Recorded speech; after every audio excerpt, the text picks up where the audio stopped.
मेवाड़ के राणा रतन सिंह ने अपनी पत्नी रानी पद्मिनी का चेहरा दिल्ली के सुल्तान अलाउद्दीन खिलजी को पानी और कांच में दिखाया। लेकिन हिंदुस्तान का साइंस कहता है कांच का आविष्कार 1535 में हुआ और रानी ने जौहर 1303 में किया। तो 237 साल पहले अपने हिंदुस्तान में कांच और मिरर नहीं थे। और अलाउद्दीन खिलजी के साथ में पर्सनल राइटर आया था जिसका नाम था अमीर खुसरो, जिसने उस समय किताब लिखी थी तारीख अलाई। उसने लिखा था कि मेवाड़ की महिलाओं ने अपने सतीत्व धर्म के खातिर जौहर किया और राजपूत कभी भी कॉम्प्रोमाइज करना नहीं चाहते थे। चित्तौड़ के ऊपर युद्ध होने का सबसे बड़ा रीजन था व्यापार, क्योंकि हिंदुस्तान में कभी भी कोई भी मुस्लिम कम्युनिटी पहले नहीं था। ये सभी जो आते थे अफगानिस्तान तुर्किस्तान से आते थे और आते कहाँ थे तो समुद्र के पास में आते थे, क्योंकि प्लेन तो थे नहीं ना।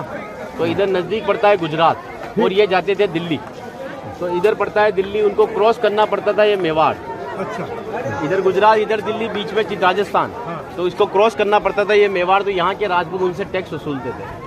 तो वो समय था 1299 का, जब अलाउद्दीन खिलजी पूरे हिंदुस्तान पर इस्लामी शासन चाहता था। गुजरात से जब दिल्ली की ओर रवाना हुआ तो यहाँ पर राणा रतन सिंह के पिता थे रावल समर सिंह। उन्होंने दिल्ली जाने से पहले उससे टैक्स लिया और टैक्स लेने के बाद में जब अलाउद्दीन दिल्ली पहुंचा तो मेवाड़ से नाराज कि मुझे दिल्ली में शासन करने के बाद में हर बार मुझे मेवाड़ को टैक्स देना पड़ेगा, इससे अच्छा है मैं मेवाड़ को जीत लूं। तो दिल्ली से वो 1.5 लाख सेना को लेकर मेवाड़ की तरफ बढ़ा, लेकिन चित्तौड़ से दिल्ली का डिस्टेंस 600 किलोमीटर है। तो उसने पहला स्टॉपेज 1301 में रणथंभौर के किले पर डाला सवाई माधोपुर। वहाँ का राजा था हमीर देव चौहान, जिसको मित्र बनाया और उसी मित्र को रात को खाना खाते समय पीठ के पीछे छुरा घोंप कर मार दिया। उनकी पत्नी थी रंग देवी। हिंदू धर्म के अंदर रात में चिताएं नहीं जलती है, तो वहाँ की महिलाओं ने पानी में कूदकर जल जौहर कर लिया, बच्चियों ने सभी ने। लेकिन सुबह यह हुआ कि डेड बॉडियाँ तैर कर ऊपर आई तो आक्रांताओं ने डेड बॉडियों को निकालकर महिलाओं की बॉडी में बच्चों के साथ में रेप करके उनके बॉडी पार्ट्स को काटकर नग्न अवस्था में रणथंभौर के किले के बाहर लटका दिए, ताकि ये संदेश चित्तौड़ पहुंच जाए और चित्तौड़ की रानी पद्मिनी किले को छोड़कर दूर चली जाए।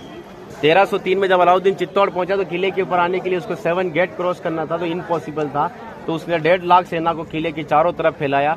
8 महीने के बाद में किले के ऊपर खाने की कमी आई तो रानी पद्मिनी के चाचा भतीजा गोरा और बादल ने राणा रतन सिंह से कहा कि हमारा राशन खत्म हो रहा है और जब ये भूखे और कमजोर सेना से हम युद्ध करवाएंगे तो ये युद्ध नहीं कर पाएंगे। रतन सिंह को बातचीत के लिए 7 गेट के नीचे भेजा तो अलाउद्दीन खिलजी ने उनकी गर्दन पर तलवार रखकर झुकने के लिए कहा, लेकिन मेवाड़ का राजपूत सर कटाने के लिए मंजूर होता है लेकिन सर झुकाने के लिए कभी मंजूर नहीं हुआ।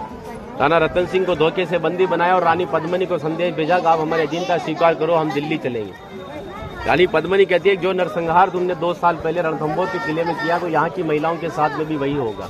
इस वजह से जहाँ मैं जाऊँगी वहाँ ये वीरांगनाएं चलेगी। 2 महीने का समय लिया। अलाउद्दीन खिलजी ने 700 डोलियाँ किले की ओर भेजी, लेकिन रानी पद्मिनी को पता था कि मेवाड़ में घूंघट सिस्टम है, तो हर एक सोल्जर्स को लेडीज पोशाक पहनाकर तलवार और भालों के साथ में उस पालकी में बिठा दिया और रानी पद्मिनी की